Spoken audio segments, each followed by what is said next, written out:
She called me a relic as she shoved a resignation form across the table. My resignation, if we're being precise. The same girl whose braces I paid for, whose prom I chauffeured, who once cried when I missed her fourth grade recital because I was too busy signing a deal that kept this entire company alive. It's time for new blood, she said, voiced like a sales pitch. You've had your run. We want to modernize. We, of course, being her two cousins, who had the combined business sense of a wet napkin, and her mother, my ex-wife, who sat 2 chairs down pretending to be neutral while nodding just a little too eagerly. I looked at the paper. Thick bond stock. No creases. Like it had been printed that morning. Planned. Practiced. Staged. My daughter crossed her arms. You can sign now or wait to be outvoted. Either way, the board's with us. It was surreal. I'd walked in expecting to discuss Q4 projections. Maybe argue about warehouse logistics. I hadn't expected to be cooed by my own DNA. The irony was too clean. This company was the new blood move. I founded it to escape a dying manufacturing plant that refused to change. I was the modernization once. Now they were here to euthanize me with a pen. That's when my phone buzzed. I keep it face down during meetings, but that vibration had a rhythm. I glanced. It was from Harold, my oldest partner, the man who once mortgaged his own house so we could meet payroll. We hadn't spoken face-to-face in 8 years. The text said, "Just say you need 5 minutes. The new majority shareholder is waiting in the lobby." I didn't blink. I looked back up at my daughter and smiled the way a man smiles at someone playing chess with half the board missing. You've all put in a lot of effort. I respect that, I said, folding the paper. But I'd like to get a coffee before I sign anything. 5 minutes. That all right? She glanced at the others, annoyed at the delay, but smug. Sure, she said. Take your victory lap. Victory lap. That was cute. And hey, if you've made it this far and you're not subscribed yet, you might want to. Most people listen without it. But every subscriber gives our small team that extra push to keep building stories like this one. Seriously, it helps more than you think. I stood, buttoned my jacket, an old habit from when board meetings actually mattered, and walked out without a word. Not one of them followed me. They were too busy whispering about marketing strategy, new product lines, influencer campaigns. All fluff. None of it would exist without the original ledger I kept in a shoebox for the first 6 months of this company's life. The elevator ride down was slow. Not metaphorically, just one of those older lifts that hums like it's thinking through its choices. I stood there, surrounded by reflective brass and cheap renovation, and remembered when we couldn't afford chairs with wheels. I remembered carrying filing cabinets up 3 flights because we couldn't afford movers. I remembered Harold calling me in the middle of the night to say, if we don't ship by Monday, the client walks. We shipped. We always shipped. The lobby had changed. Sleeker, colder, glass and chrome everywhere. At the far end, near a leather chair in the corner, stood a man with a gray beard and a face like gravel, Harold Masters. His hands were folded behind his back. He looked like a general at the wrong war. He didn't smile when he saw me. He didn't need to. You ready? He asked. Tell me it's clean, I said. It's cleaner than her conscience, he replied, and handed me a black leather binder thicker than a phone book. I opened it in silence, standing right there in front of the receptionist, who clearly had no idea who I was. Or maybe she did, but she'd read one too many internal memos talking about my pending transition. The first page wasn't even a title. Just 3 bold words in all caps. Clause 17C, reactivation terms. And just under it, a name I hadn't seen in years, Lenora Hastings. My original compliance architect. And, as of 3 months ago, the sole director of the Legacy Trust. The one holding the real strings.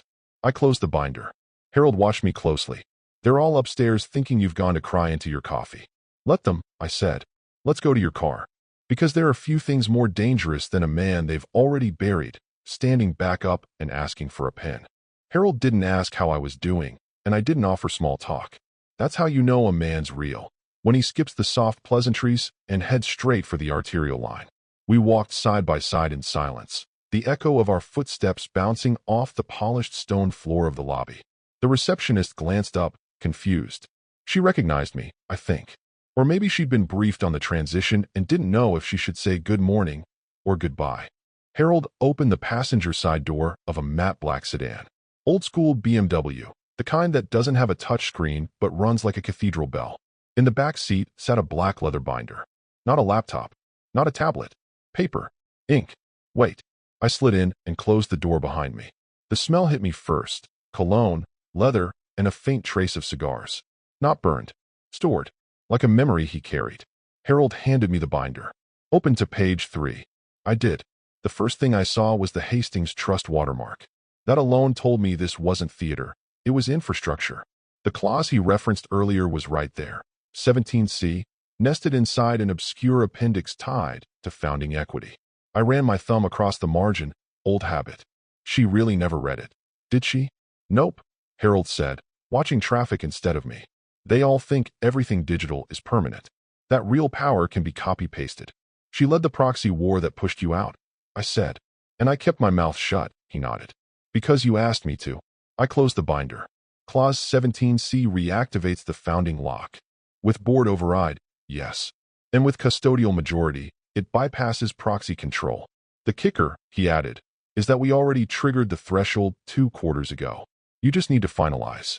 It was absurd, really, that they'd built a palace on sand and never stopped to check the soil. I looked out the window at the front entrance of the building. Somewhere upstairs, they were probably sipping espresso and mocking my exit. Harold must have seen the look on my face.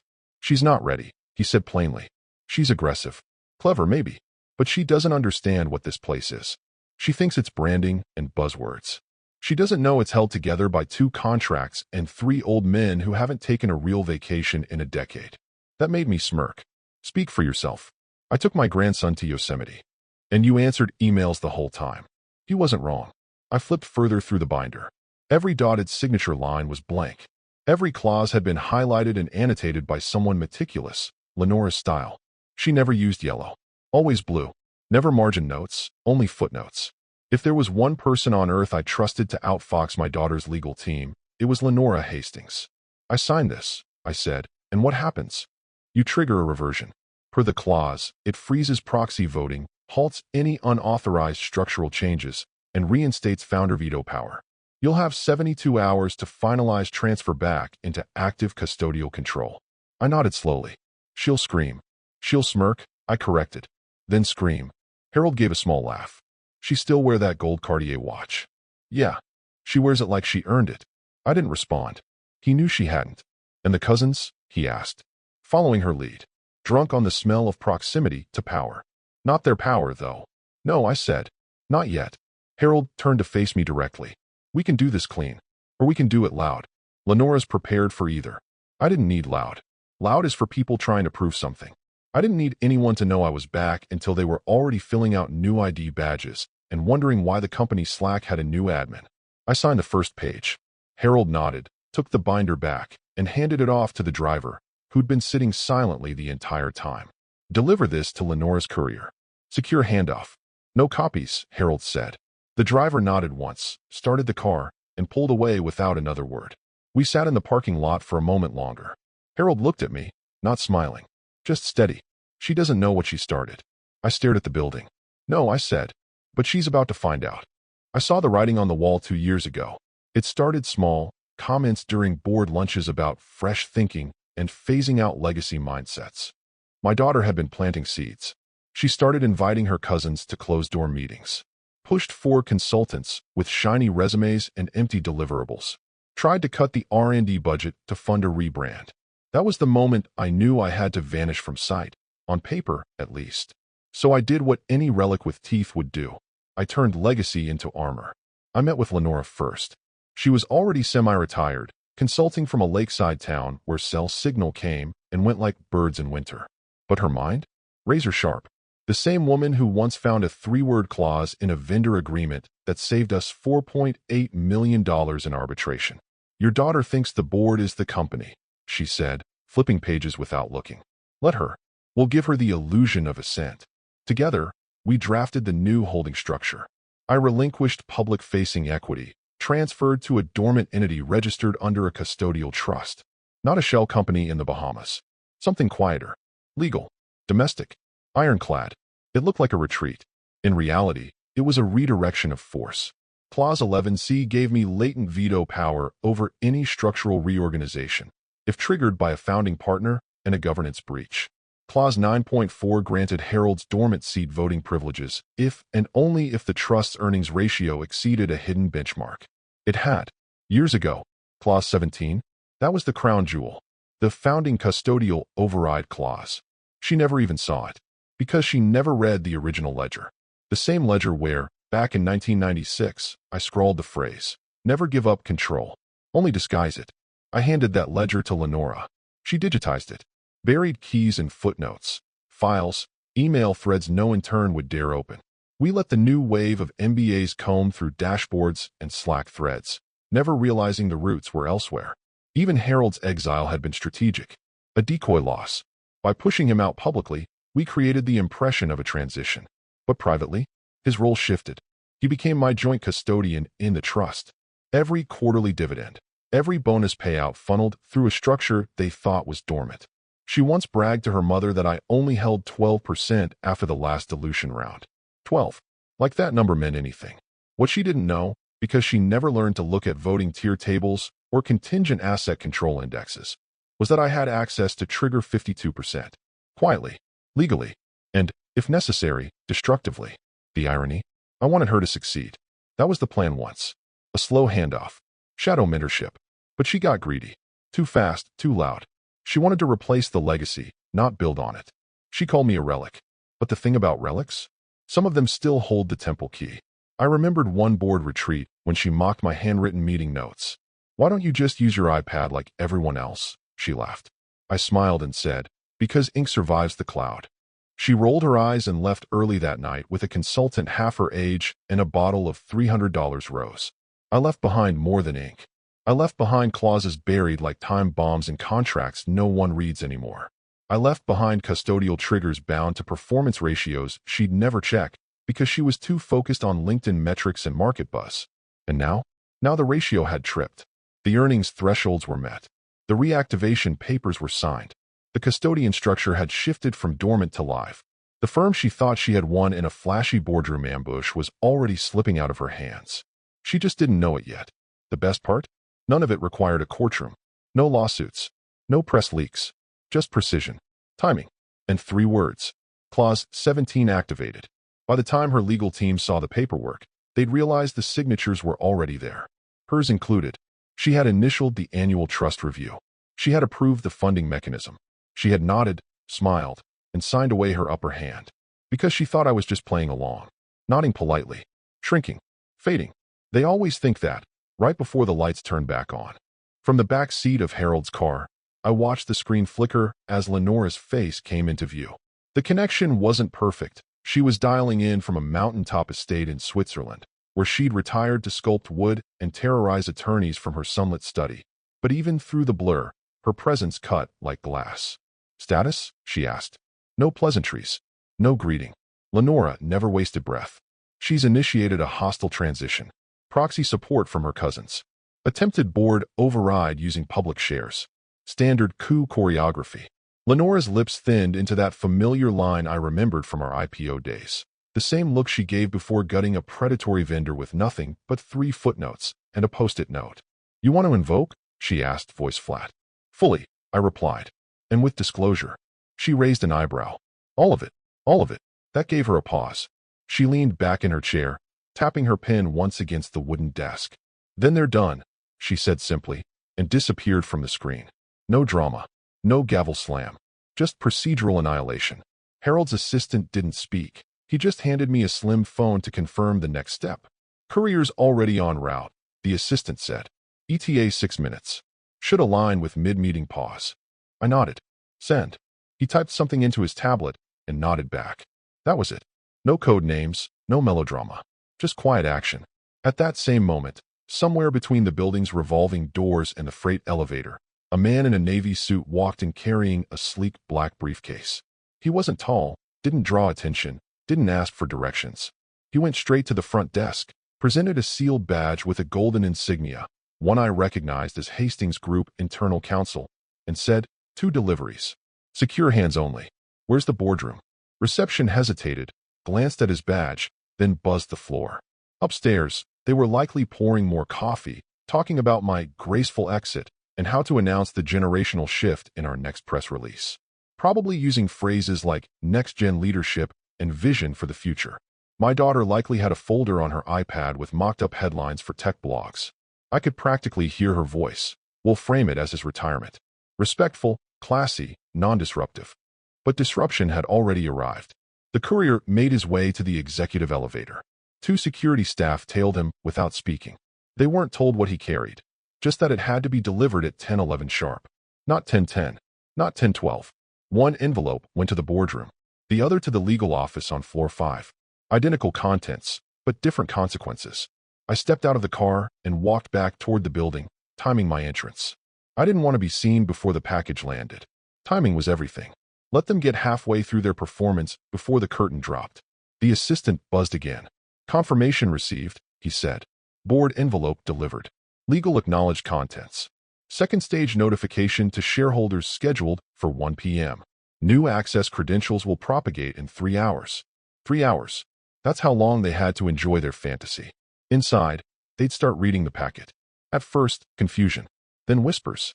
Then the phrase that always surfaces in these moments. Did we approve this? No. You signed it. You initialed it. You nodded along, eager to be seen as decisive, modern, powerful. Clause 17C isn't dramatic. It doesn't scream. It doesn't knock down doors. It seeps, like water through concrete. By the time they feel it under their feet, the foundation's already soft. And the moment I stepped back into the building, the concierge looked up, eyes flicking between my face and the internal tablet where the appointment schedule just updated. She looked nervous. Mr. Halberd, would you like an escort to the boardroom? I smiled. No need. They're expecting me. I walked to the elevator and pressed the button. 10 seconds later, the doors opened. No sound. No alarms. Just a single ping. The kind of quiet that comes before someone says, "Oh, no." The chessboard was set, and it was my move again. At 9:17 a.m. on the dot, the CFO refreshed the investor dashboard like he did every morning. Routine. Habit. No one watched him do it anymore. But this time, his finger hovered a little too long over the mouse, and when the screen blinked back to life, he didn't speak. He just stared. The dashboard was no longer green. It was gray. Something's off, he muttered. 3 screens in the boardroom flickered. One showed a login error.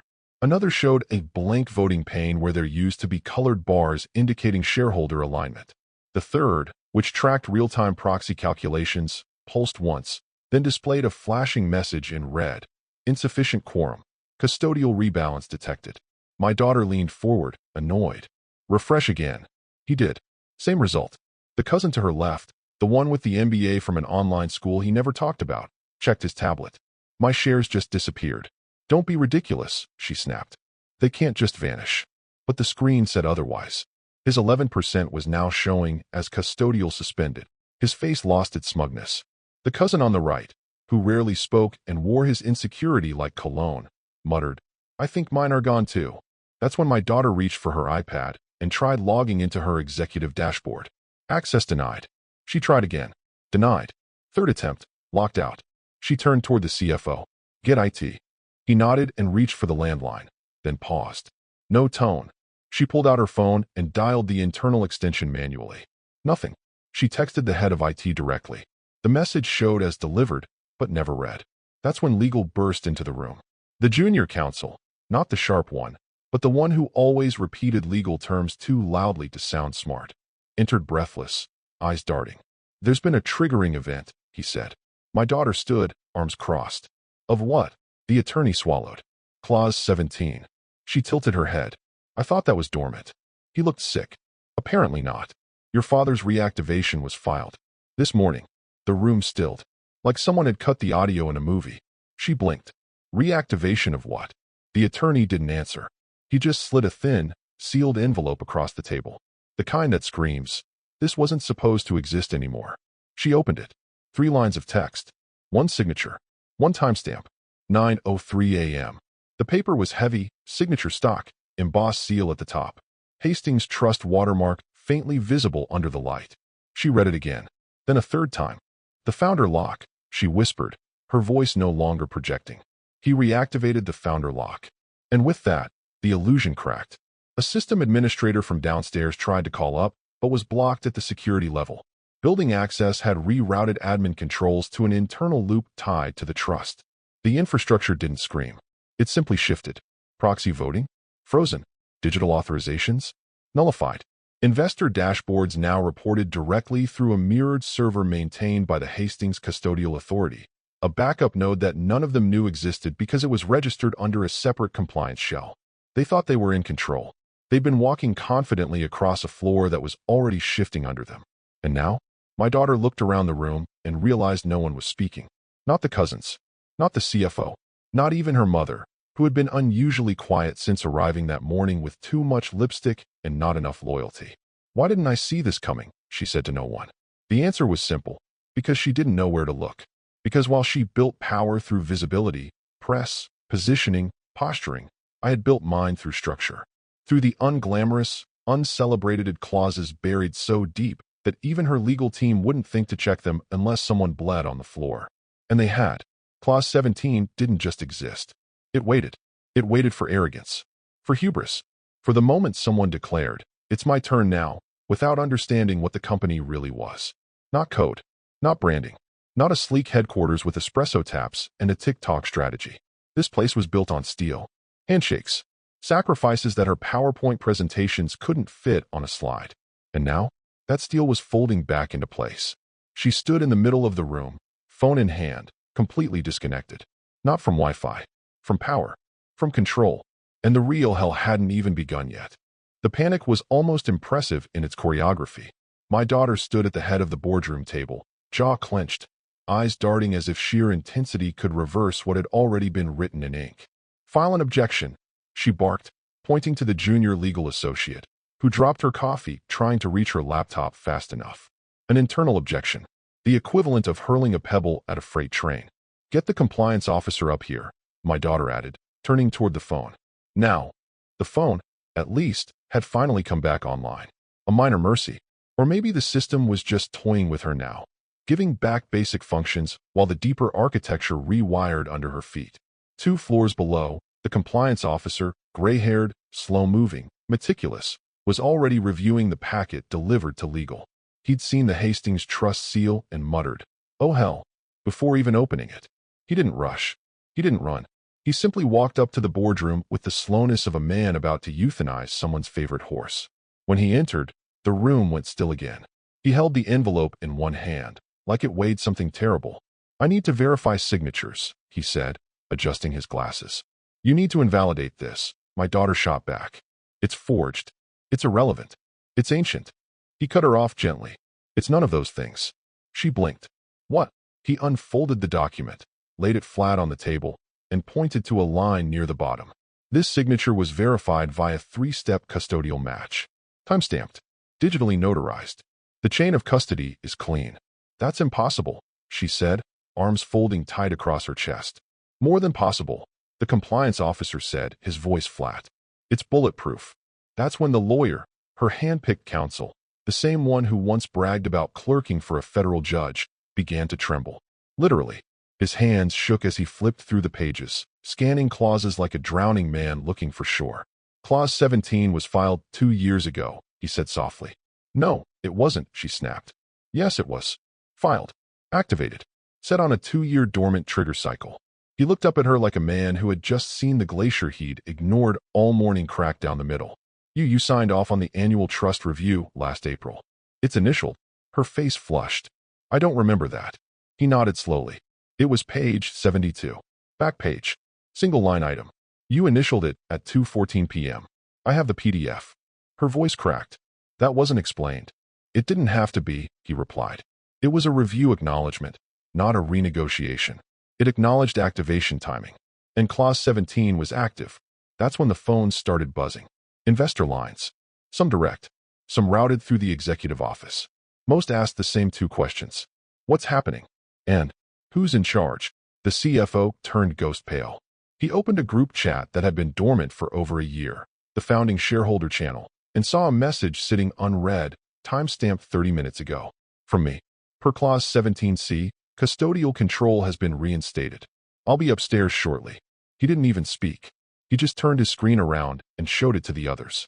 My daughter sat down like someone had taken a crowbar to the back of her knees. Someone at the table whispered, "What did he do?" And for once, nobody had a snappy answer.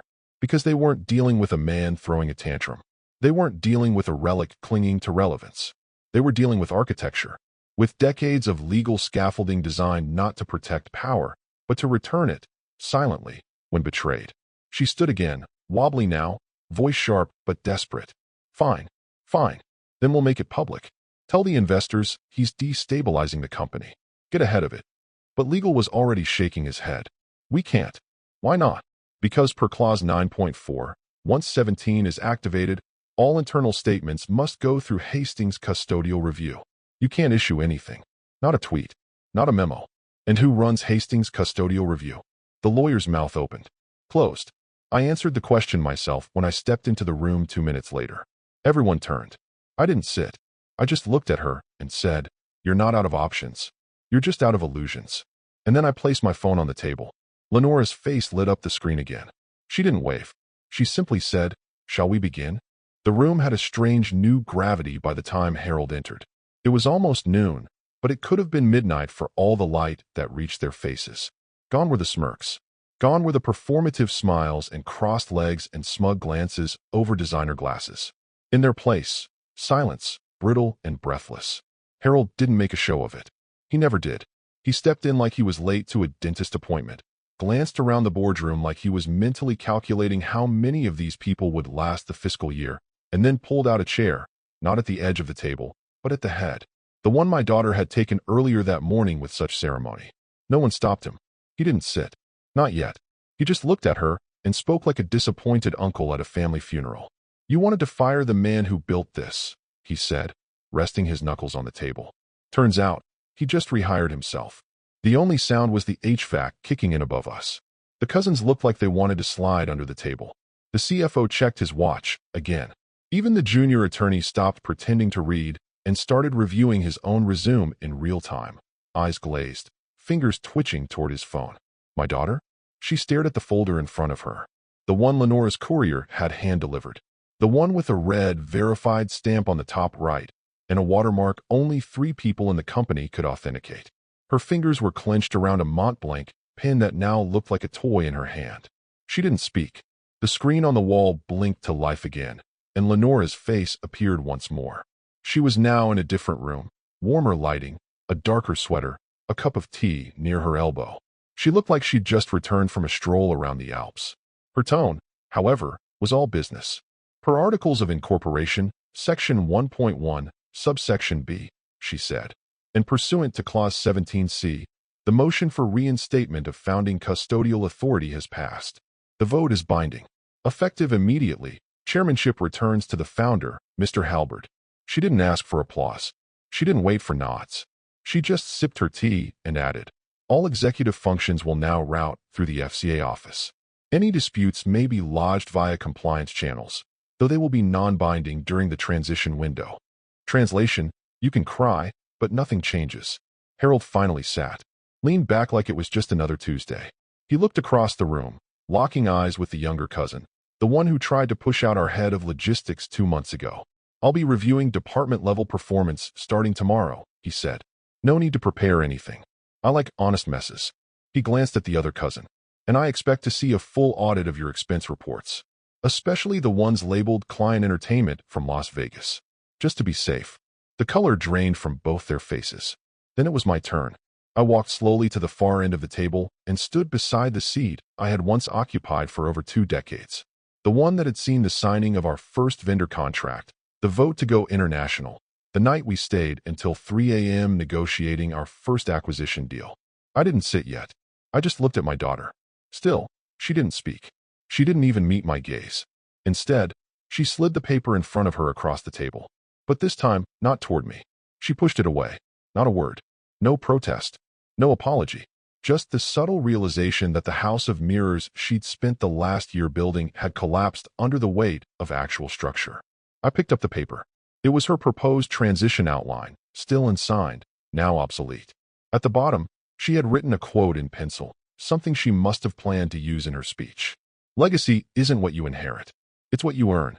I stared at it for a moment, then folded the paper once, cleanly, and placed it in my jacket pocket. I finally sat. The chair creaked just slightly as I leaned back. The boardroom was quiet. Not like before, when silence was just the absence of sound. Now it was loaded, tense, final. There would be no outburst, no emotional monologue, no throwing of chairs. Because this wasn't revenge. It was return. And the return was already done. It was nearly 9 p.m. when she finally knocked. The office was dark except for the brass desk lamp and the soft glow from the old industrial clock mounted above the door, same one from the first warehouse, ticking away like it never stopped watching. I hadn't left the building since the vote. There was no victory party, no celebratory handshake. Just paperwork, compliance, silence, the kind of aftermath only real power understands. Her knock was soft, hesitant. I didn't respond. A second knock. Then the door opened without permission, and there she stood. My daughter, the same girl who once built dioramas in my office while I negotiated supplier rates with factories in Guangzhou. But tonight, there was no trace of that girl. Just the woman who tried to stage a coup with recycled slogans and power she never really owned. "You planned this the whole time?" she asked, voice thin, like it might tear if she pushed it any harder. I didn't look up right away. I was mid-entry in the handwritten ledger. Yes, still handwritten, cross-checking an outdated supplier clause that had outlived 3 department heads and 5 CTOs. Eventually, I spoke without emotion. "I planned for betrayal. That's not the same." She stepped into the room, but didn't come too far. She didn't dare. She stood in the doorway like she wasn't sure if she was allowed to be there. "You walked me into it," she said, not accusing, just stunned. I finally looked up. "No," I said. "I gave you time. All the time you asked for." She swallowed. "We were trying to modernize." "No," I said again softly. "You were trying to erase." That landed. Her mouth opened, but nothing came out. "You wanted a story that started with you." I continued, closing the ledger. "A company that pretended nothing existed before your logo refresh. But legacy isn't a burden. It's ballast. You cut it loose thinking you'd fly higher.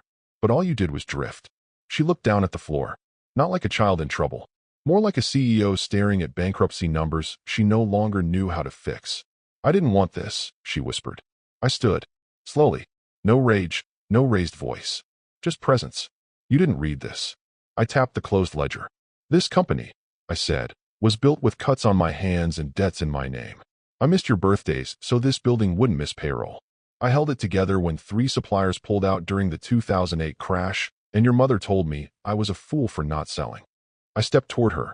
She didn't move. "You wanted to run things," I said, nodding. "Then run them." From outside, her eyes finally met mine. Red, not crying, almost crying. But whatever tears were on the edge weren't for regret. They were for confusion. For the terrifying moment when someone realizes they don't understand the game they thought they were winning. "I thought you wanted to retire." "I do," I said. "From the company, not from the legacy." She looked like she was about to speak again, to explain, or maybe beg. But I didn't wait. I walked past her, out of the office, down the corridor. Behind me, I heard her shift, maybe turning, maybe not. Then I reached the end of the hallway and pulled the door shut. No slam, just a soft, deliberate click. And that was the sound of a chapter closing. Not with rage, not with noise, but with the finality of quiet that leaves no room for re-entry. She stayed behind that door, and I didn't open it again. The building exhaled. That's the only way I can describe it. After months of ego masquerading as leadership, after late-night planning sessions fueled by influencer decks and brand realignment, the air itself changed. Like it finally got to stop holding its breath. On Monday morning, the first cousin emailed HR at 5:41 a.m. resigned to pursue new ventures, which is corporate for I see where this is going and I don't want to get caught under the wheel. By Tuesday, the second cousin, her quiet shadow, the one who always seemed just a little too eager to agree with her, followed. Left behind his corporate laptop, still logged into a Slack channel full of branding ideas no one ever executed. Neither got a call from me. Neither deserved one. By Thursday, our analytics department quietly submitted a relocation proposal. They didn't want to be near executive functions anymore. They phrased it diplomatically: desire for operational focus, less exposure to executive volatility. In plain terms, please get us away from the fallout zone. I approved the move with a single check mark. Harold took his seat as chairman emeritus like a man reclaiming his favorite chair, not out of necessity, but out of tradition. He didn't ask for an office, didn't want a title on the door, just a small desk, a fresh coffee machine, and a list of names he wanted scrubbed from consulting rosters. Lenora, now heading governance oversight, took a less forgiving route. In her first 3 days, she terminated 4 retainers, flagged 2 vendor accounts for conflict of interest, and sent a strongly worded memo to the remaining legal team. The subject line read, "Compliance is not an opinion." Then came my daughter. She sent a formal request to schedule a renegotiation. A polite one, carefully drafted. I could see the fingerprints of her PR team all over it. Humble language, strategically passive verbs. No admission of guilt. No confrontation. Just an olive branch in PowerPoint. The request was declined. Formally, legally, permanently, and not by me. Lenora had built a firewall so tight that even the rejection didn't require my signature. It came stamped with the authority of the very clause my daughter once skimmed and dismissed as legacy noise. She tried again, this time more personal. A message through Harold, asking if there was room to revisit terms. His reply was simple. The only thing being revisited is history. She didn't reach out again. By the end of the week, I stepped back in as acting CEO, not because I wanted the job, but because the company needed stillness. And there's nothing stiller than a man who already knows exactly how deep the floorboards go. But I made one thing clear. Her name would not return. Not to the leadership directory. Not to the investor briefings. Not even to the archived minutes of her final meeting. It would be as if she'd never been there. No erasure out of vengeance. Just removal. Like an incorrect formula quietly deleted from a spreadsheet so the rest of the equation could work again. Some employees asked where she'd gone. Most didn't. The press, for all its appetite for scandal, barely noticed. A single op-ed ran in a mid-tier industry journal. No interviews. No speculation. Just one headline that made its way through the quieter corners of LinkedIn and internal inboxes. The return of quiet power. No byline. Just the initials LH. I didn't need to ask who wrote it. It was more accurate than anything she'd ever published in her campaign to refresh the brand. Because the truth is, power doesn't always yell. Sometimes it just shows up at 6 a.m., reorganizes your calendar, rewrites your contracts, and quietly removes your nameplate from the glass door you thought would always be yours. And you don't even get a press release. Just silence. And a locked account. She became a ghost in the system. And we never mentioned her again. The ballroom glowed in gold and navy. The annual winter gala was always elegant, but this year it felt sacred. Not because of opulence, though there was plenty of that, but because of clarity. Every name on the guest list had earned their seat. No inherited titles. No proximity perks. Just builders. I stood near the back as the last of the guests filed in, watching generations of employees sip champagne and take photos beneath the new company banner. It wasn't loud. Not flashy. Just clean serif lettering embossed over a deep blue. The new slogan rested underneath. Founded. Built. Protected. At 8:12 sharp, the lights dimmed. The screens lit up. A film played, one I'd only seen once during editing.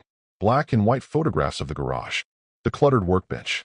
The first hand-drawn diagram of our prototype, stained with coffee and determination. Footage from a grainy camcorder. The first shipping container leaving our rented lot.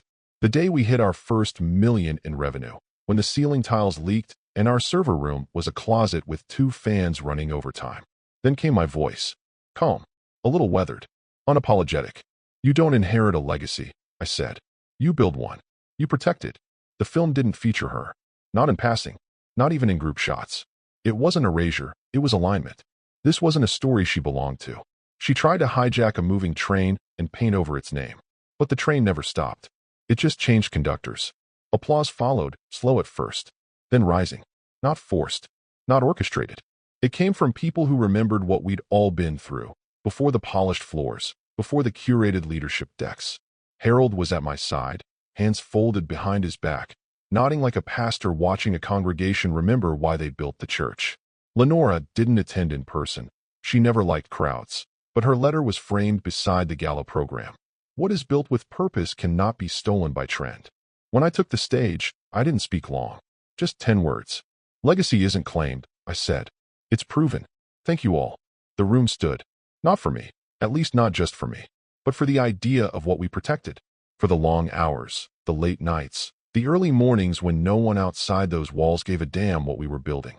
Across town, in a modest apartment with half-unpacked boxes and a muted phone, my daughter watched the live stream alone. She'd logged in under a temporary credential. Someone in IT had been kind enough, or maybe careless enough, to let it slip through. She sat on the edge of a borrowed couch, waiting for her name. Just one mention. A nod. A photo. A line in the closing credits. It never came. Her glass of wine remained untouched on the side table. The lighting in the room flickered from the screen as the final shot froze. The old team, arms linked in front of the first office. The caption beneath read, "Still standing." She stared at it for a long time, then clicked. The stream closed. The screen went black, and the silence that followed wasn't angry. It wasn't grieving. It was the kind of silence you can't negotiate with. The kind that simply is. Cold. Absolute. Final. In the ballroom, a jazz trio began to play. The dance floor filled slowly. Harold raised his glass to me. "To what comes next," he said. I tapped my glass to his. "To what never left." And behind us, the screen faded into the new company emblem. Subtle, sharp, unmistakably familiar. Legacy reactivated. An untouchable,